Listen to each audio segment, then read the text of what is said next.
আসসালামু আলাইকুম এভরিওয়ান, সবাই কেমন আছেন? আশা করছি সবাই খুব ভালো আছেন। আমিও আল্লাহর রহমতে খুবই ভালো আছি। একেবারে চটজলদি বিকেলের একটা নাস্তার রেসিপি নিয়ে চলে এসেছি। খুবই ইজি ওয়েতে কিভাবে বিকেলের নাস্তা ঝটপট তৈরি করে ফেলবেন সেটাই আমি আজকে দেখাবো। তো আমি আজকে স্যুপ রান্না করব, একেবারে রেডি করা স্যুপ। তো সেই প্যাকেটটাকে আমি এখন খুলে তারপর নর্মাল একটু পানিতে মিশিয়ে নিচ্ছি। আর এই স্যুপের প্যাকেটে কিন্তু সম্পূর্ণ সব কিছু লেখাই আছে। তো আমি এখানে পরিমাণ মতো পানি দিয়েছি। আমার কয় কাপ পানিতে কয় কাপ মানে কিভাবে স্যুপটা গুলতে হবে সব কিছুই লেখা আছে। তো আমি এখানে পানিতে স্যুপটাকে গুলিয়ে নিয়েছি। স্যুপটাকে অনবরত নাড়তে হবে যাতে করে নিচে লেগে না যায়। তো সেজন্য আমি অনবরত নেড়ে যাব। আর এটাকে আরেকটু স্বাদটা বাড়ানোর জন্য আমি হালকা পরিমাণে একটু লবণ আর নামানোর আগে কিছু কাঁচামরিচ অ্যাড করব। তো এতে করে একটু ঝাল ঝাল হবে, খেতে কিন্তু ভালোই লাগবে। আর এই প্যাকেট থাই স্যুপটা সবসময় আমি রান্না করি, একদম চটজলদি হয়ে যায়, কোনো ঝামেলা নেই। দেখা যায় মানে মেহমান যদি চলে আসে, হুট করে কেউ আসলে বাসায়, তো এরকম একটা রেডি স্যুপ থাকলে এরকম চটজলদি হয়ে যায় রান্নাটা।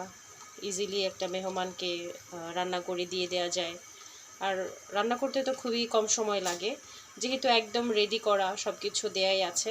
জাস্ট একটু নর্মাল পানিতে একটু গুলিয়ে নিয়ে তারপর হালকা আঁচে একটু নাড়াচাড়া করলেই বেশি সময়ও লাগে না, অল্প কিছুক্ষণ সময়ের মধ্যেই কিন্তু স্যুপটা একেবারেই রেডি হয়ে যায়।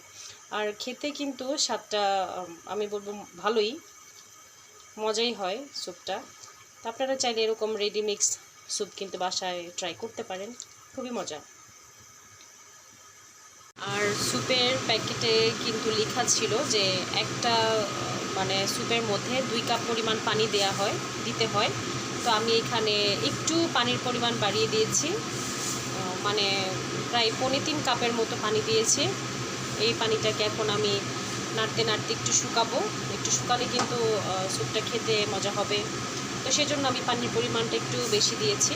আর এই তো নাড়াচাড়া করতে করতে কিন্তু অলরেডি এখন বলক উঠে এসেছে। তো আমি এভাবে আর কিছুক্ষণ সময় রান্না করে তারপর কাঁচামরিচ দিব। আর আমি কিন্তু এখানে হালকা পরিমাণে একটু লবণ দিয়েছি, আমার কাছে মনে হলো যে আর একটু লবণ লাগবে, তো সেজন্য আমি একটু লবণ দিয়ে দিলাম। আপনারা তো দেখলেন এটার মানে স্যুপটার রান্নার প্রসেসটা কিন্তু একেবারেই ইজি। আর মাত্র 5-6 মিনিট নাড়াচাড়া করলেই কিন্তু স্যুপটা একেবারেই কমপ্লিট। এই যে অলরেডি কিন্তু শুকিয়ে অনেকটা কমে গিয়েছে, দেখতেই পাচ্ছেন। আর বেশি একটা শুকাবো না, এখনই নামিয়ে নেব। খুব চটজলদি একটা সন্ধ্যার নাস্তা হিসেবে একদম ইজি প্রসেসে সন্ধ্যার নাস্তা খেয়ে ফেলা যায়। আর এটা হেলদিও বটে। সো এরকম মাঝে মধ্যে একটু হুটহাট করে সন্ধ্যার নাস্তা কিন্তু ভালোই লাগে খেতে।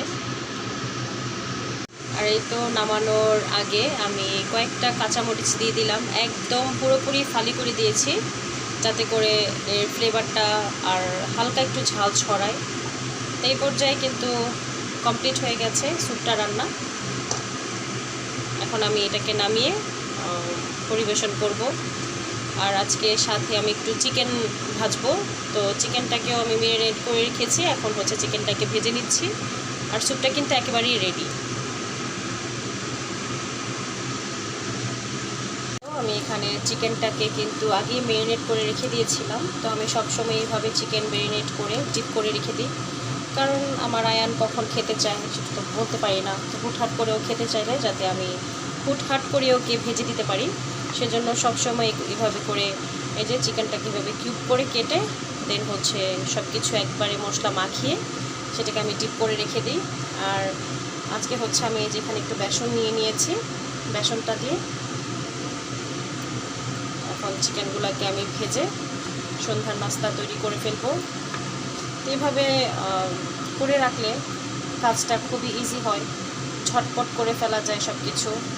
তো সেজন্য আমি সবসময় চেষ্টা করি এভাবে করে চিকেনটাকে মাখিয়ে রাখতে। দেখা যায় আয়ান খেতে পারে বা আমরা চাইলে আমরাও খেতে পারি। আর চিকেন ফ্রাইটা সবারই পছন্দ।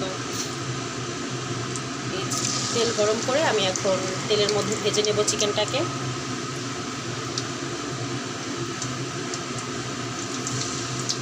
আর আমি এখানে একদমই মানে হাড় ছাড়া বোনলেস যেই চিকেনটা আছে সেটা নিয়েছি। জাস্ট বুকের মাংসটাকে কিউব করে কেটে তারপর মাখিয়ে রাখি।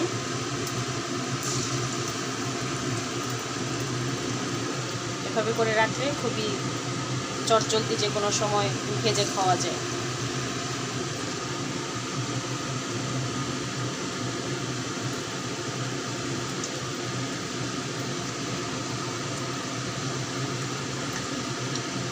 আর আয়ানের চিকেন মাশাল্লাহ পছন্দ, তো ও হুটহাট করেই খেতে চায়, আম্মু চিকেন ফ্রাই করে দাও।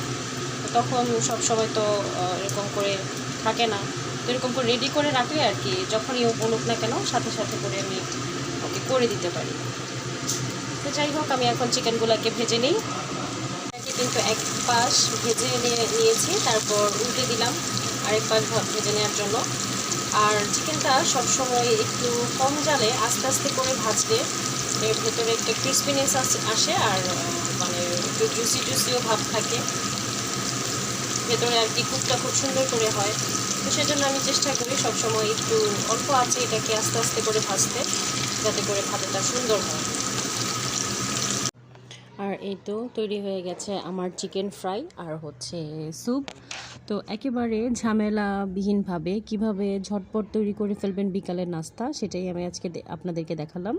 আর হুট করে বাসায় মেহমান চলে আসলেও আপনারা খুব তাড়াতাড়ি ইজি ওয়েতে সব কিছু রান্না করে একেবারে সামনে পরিবেশন করতে পারবেন। তো আজকের রেসিপিটা ভালো লাগলে সেটা অবশ্যই বাসায় ট্রাই করবেন। আর ভিডিওটা ভালো লাগলে লাইক, শেয়ার, সাবস্ক্রাইব করে পাশে থাকবেন। তো সবাই ভালো থাকবেন, সুস্থ থাকবেন। আর নেক্সট আমার ভিডিও দেখার জন্য সবাইকে আমন্ত্রণ রইল। আল্লাহ হাফেজ, আসসালামু আলাইকুম।